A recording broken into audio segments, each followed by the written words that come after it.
Hello, love bugs, and welcome back to your new favorite show.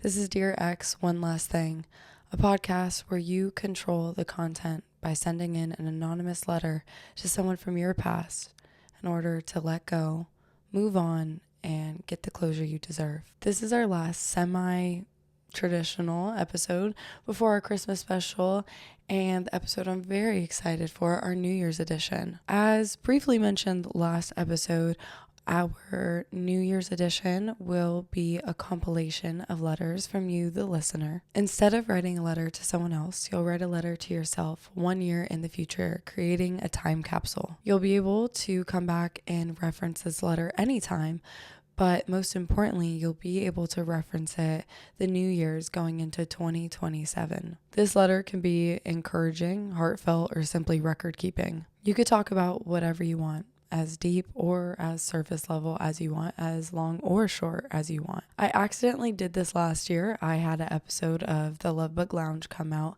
7 days after New Year's going into 2025. And I recently just listened to it, and I feel like it's such a gift that I have record of exactly what I was thinking, exactly what I was feeling at the time of the beginning of 2025. I'm so glad to be able to have those memories. There's so many things I forgot about, so many feelings and memories that I wouldn't have been able to recall, so many facts about myself that has shifted, changed, or just faded altogether.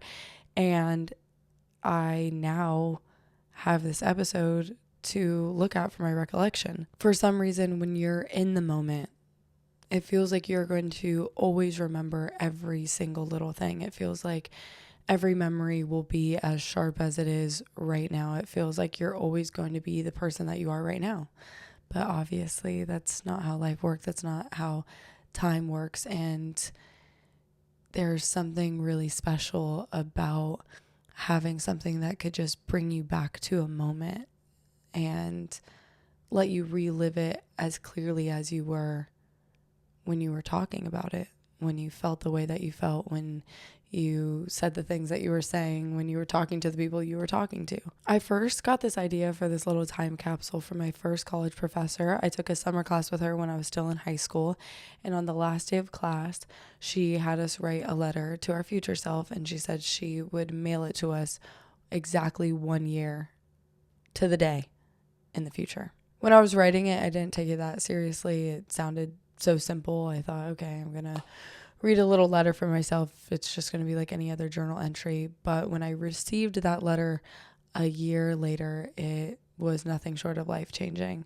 I remember specifically in that letter, I mentioned, I hope you're not still dating so-and-so. And at the time that I received the letter, I was contemplating if I was going to give him another chance because he had just come back into my life. And if it wasn't for that letter, I might have been dating him again. So I want to be able to offer you this gift in some capacity.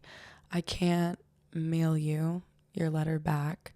However, I can include your letter in the New Year's edition. So if you'd like to participate, make sure you check out the podcast Instagram at Dear X One Last Thing.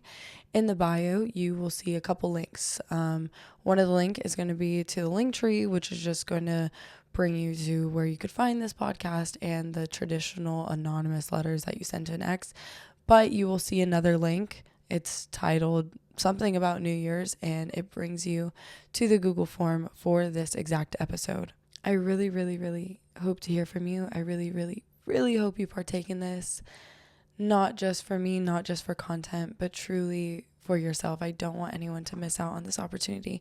And of course, this is something you can do at home, but I think when you're participating in something outside of yourself, sometimes you hold yourself a little bit more accountable. And with all that said, we could finally dive into today's episode. As mentioned earlier, this is a semi-traditional episode. We are doing 2 stories in one.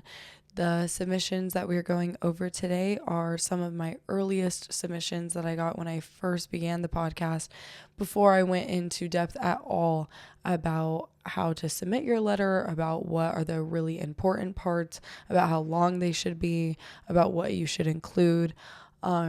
So these were kind of like the guinea pig letters in a way, and I'm so appreciative for them, and I'm so appreciative for the people that supported me immediately that I had to include them. Also had to include them because they're interesting. They're great, amazing stories. They're just a bit too short for their own episode, but I wouldn't feel right leaving them out. So first we'll start with the story I perceive to be a bit heavier of the two, a bit. A story we'll call Showing Your True Colors. Our sender for the first story is sending a letter to their ex-partner. Our sender is currently 23. The relationship that they're referencing started when they were 21, and it lasted a year and a half. They originally met either through friends or because they were friends. I wasn't quite sure. And our sender originally perceived their ex as a smart, thoughtful guy that wouldn't get involved in drama. And that last part was a bit interesting to me. It was a unique ad.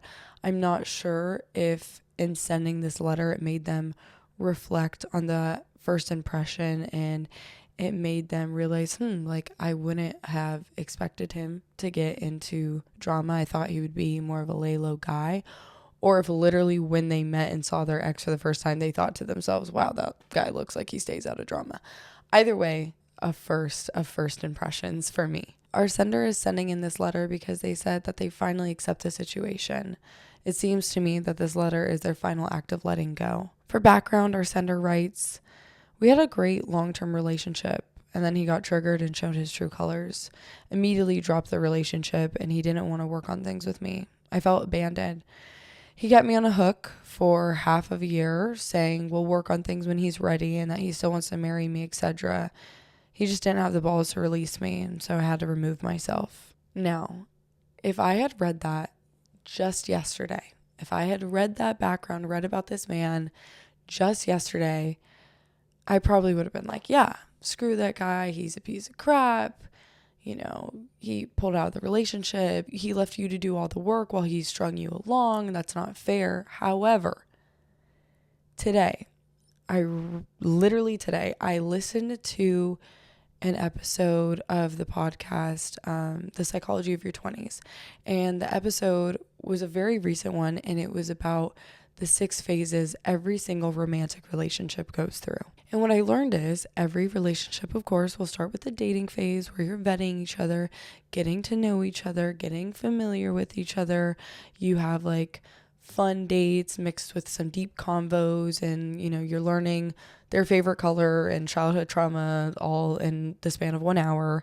And then you go through the next phase when you decide to be exclusive, and then you're in the honeymoon phase, and everyone knows this phase. It's like super sweet and you can't stop talking about the person and you always want to be around them, and like everything just feels amazing. And then honeymoon phase ends and you get into the power struggle phase, which not a lot of people, including me before I listened to this podcast, know about this phase. During the power struggle phase, you're doing exactly that. You're struggling. You're struggling with what each other's roles are in the relationship, what your role is in the relationship. You might be going through some very big changes. Maybe you're moving in together. Maybe you are in a financial investment together. I don't know, maybe you just bought a pet together. You're getting in deeper, which is causing fear or tension. You're getting more honest with each other, which might hurt some feelings or cause more tension or make you question the relationship, make you question if that's really what you want, make you question, is this really the right person for you?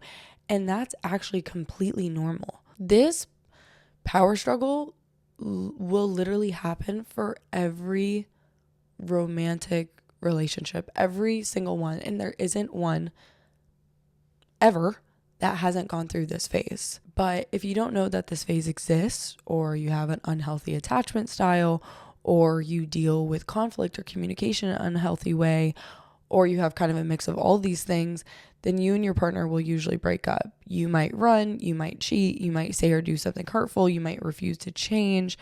But in order to get through this phase, which is exactly what it is, it's just a phase, the only way out of it is through it. And the only way you could go through it and grow through it and get closer to your partner and last with them is to do it vulnerably and honestly and humbly. You have to be willing to change. You have to be willing to grow. You have to be willing to listen, while also having the courage to be honest about how you feel and what you want and what your boundaries are, and be unwavering in that. And the mix of doing both of those things, of holding balance for both the courage and the firmness and the vulnerability and like the humility of it, is extremely difficult and impossible for some, at least if you haven't done a lot of inner work before that, or you're trying to do inner work while also balancing the power struggle phase. What happens for a lot of people, especially coming off the high of the honeymoon phase, is a lot of people will just feel like their partner has completely switched on them. Like their partner is showing their true colors or taking their mask off, or is literally just a completely different person. Like they conned them in some way. But it's not that at all. It's just people's fears come out, the unhealed sides of them come out. It's just the little kind of ugly parts of us start poking through inevitably, which, like I said, this is just a phase. So if you can genuinely get through it, if you don't rush through it, if you don't cave to your partner just to get through it, or don't bulldoze your partner just to get through it, but if you genuinely work through it, listen to each other, understand each other, then you get through to 3 other very pleasant, beautiful phases with that person. And of course, I'm blanking on the names of them right now, but listen to the episode. It's very informative, very inspiring, and it honestly should put you at ease. So back to our sender, their relationship they break up at 1.5 years. And as we know from last episode, the honeymoon phase tends to last only about 2 years, or at least starts dropping off around the 2-year mark. So it lines up almost perfectly that this couple was probably just heading into the power struggle phase. That doesn't mean that the fact that they broke up was the wrong thing to do. It absolutely could have been the right choice, probably was the right choice for this particular couple, but I don't think it's as cut and dry or black and white as true colors coming out, or, the partner, the boyfriend was someone else the whole time and he just was hiding it for 2 years, and now, he's showing him true self, or, now he's becoming someone totally different. I think that this guy just didn't know how to deal with things healthily.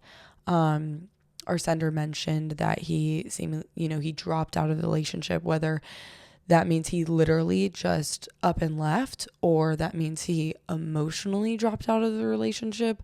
Either way, there's some abandonment, some attachment issues, some avoidant issues. She mentioned, or they mentioned, I don't actually know their pronouns, that he didn't want to deal with things, he didn't want to work on things, and he left our sender feeling abandoned. To me, sounds like he truly did love the sender, and that's why he was promising marriage and promising he's going to work on himself, but it didn't sound like he had the right tools to work through the difficult shit, which you have to do. It's literally, you have to work through that in order to be able to have a long-term relationship, or at least a long-term loving relationship. Our sender writes to their ex, "Dear blank, very recently did I just accept that this did not happen because of me. It happened because of you. This entire situation was not personal, and I abandoned myself by thinking that it was. You showed me that I wasn't a priority for you, and you were never serious about commitment to me, and I don't want that in a partner. You removed yourself from the situation to protect yourself, and I understand that now. But I just wish you had the balls to be honest with me the 100 times I checked in with you. I shouldn't have even had to do that. I waited until you broke my heart to remove myself from your presence, and it seems like that's exactly what you wanted. I know you'll come crawling back one day.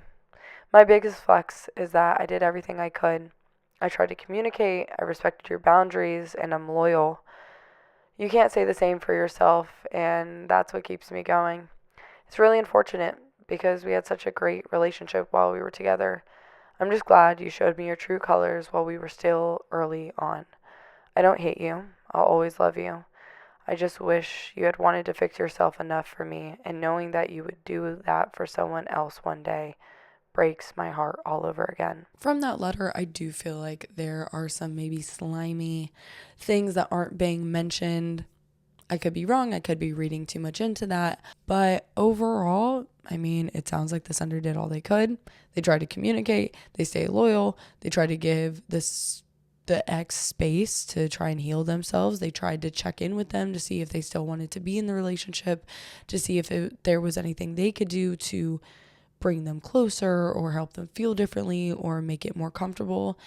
And seems like the ex just wasn't willing to work on it to make it go smoother. And at the end of the day, you could lead a horse to water, can't make it drink. At some point, you have to choose yourself first. You have to know what you deserve, and you have to know that you deserve someone that's done the same emotional work as you, that's as healed as you, if not a little bit more healed than you, and is willing to put in the same work that you're going to put in. So that was our first story. Our second story is called Twinkfished, what our sender compares to catfishing. Our sender is writing a letter to an ex-partner as well. The sender is 23 and was 22 at the start of the relationship, and the relationship lasted 11 months. So the separation is quite recent. The sender met their ex on Hinge.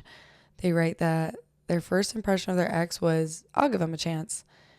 Literally all they wrote. Nothing else. Like nothing about their looks, nothing about their bio, nothing about perceived personality. Literally, I'll give them a chance. Nothing more, nothing less. This story will be a different format than stories in the past because they never actually wrote a letter to their ex, which in this one and only circumstance, I kind of respect it. I don't want to make it a pattern for the podcast because I do believe that the letter is the most cathartic and healing part of the whole journey and process, and it's quite literally why I started the show, the whole reason and idea behind Dear Ex One Last Thing. But I will make an exception in this case. So this next part will strictly be a storytelling segment. Our sender writes, my ex and I met on Hinge. At the time, I was only dating queer people, mainly women. I decided to give this person a chance when we matched on Hinge, thinking maybe it'd be okay to date not a woman. Wrong. So this person was non-binary. They said, as I mentioned before, I was initially attracted to them because of the twink factor. One more thing. If you're not familiar with the queer scene, a quote-unquote twink is defined as a youthful, slim, gay man. Being called a twink, that's a very looks-based name. You can't just be a twink if you're gay and feminine.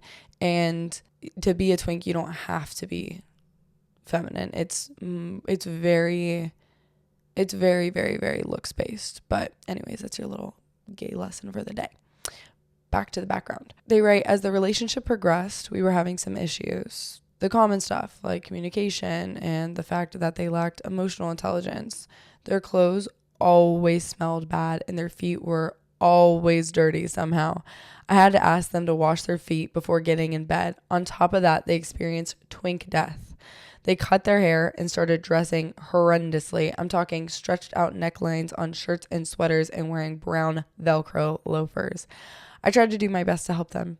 They mentioned wanting their own car, and I found a listing of a reasonably priced car that a family friend was selling, and they bought it. I told them about credit scores and savings and investments. Despite what I did to try and help them progress, nothing seemed to help. They seemed fine with the way that their life was, living with their mom in a dirty house with flea-ridden animals, working a bare minimum wage job that they hated and was going nowhere. They weren't doing anything to progress their future, and they wanted to move to the city to live with me. I was unhappy with them, but I felt stuck. I felt like they were depending on me for their future. What finally did it for me is that they had a friend that they were driving an hour plus to see. This friend did OnlyFans, which I did not mind.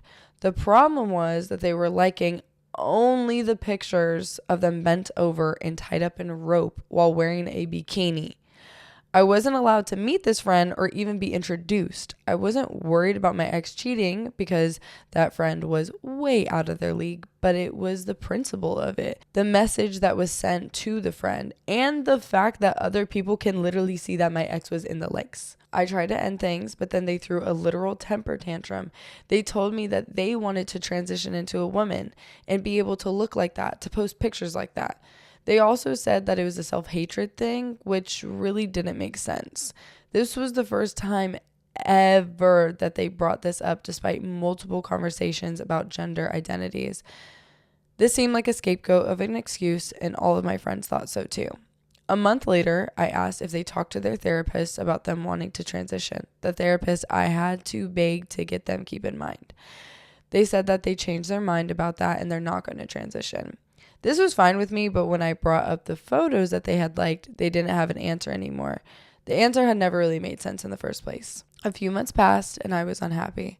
I felt like I had to mother my partner, and on top of that, I was no longer attracted to them, emotionally or physically. I ended things a few months later when they seemed to be doing okay mentally. They also threw a temper tantrum that time too, and it was the only time I'd ever gotten the ick.